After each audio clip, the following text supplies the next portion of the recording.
সালাম আলাইকুম everyone, I am আজকে আমি আইসিটি বিষয়ে নিয়ে কিছু আলোচনা করব। আইসিটি সাবজেক্টে অনেক স্টুডেন্ট প্রচুর ভয় পায়।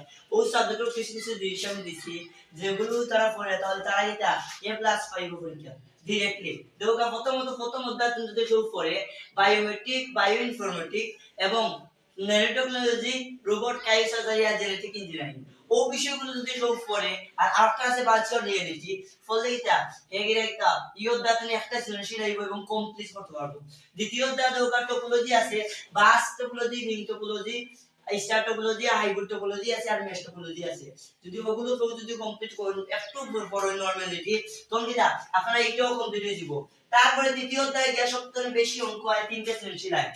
এইটা এখানে দরকার সংখ্যা পদ্ধতি আছে, যেমন দশমিক তনে বাইনারি, দশমিক তনে অক্টাল, দশমিক তনে হেক্সা।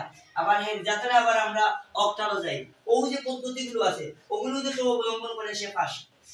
এবং লাস্টে যদি কেউ চতুর্থ অধ্যায়ে গিয়ে HTML টা করুন।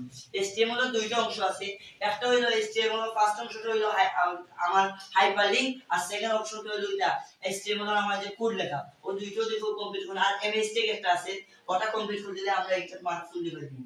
আর একটা যেটা আছে অ্যালগরিদম, পঞ্চম অধ্যায় অ্যালগরিদম আর ফ্লোচার্ট থাকলে কেউ 4 মার্ক পাইবা পুরোপুরি। এইটা আপনারা একবারে সহজ জিনিসগুলো ফলো করলিবা, করলে এটা আপনারা পরীক্ষা ভালো একটা স্কোর করতে পারবা।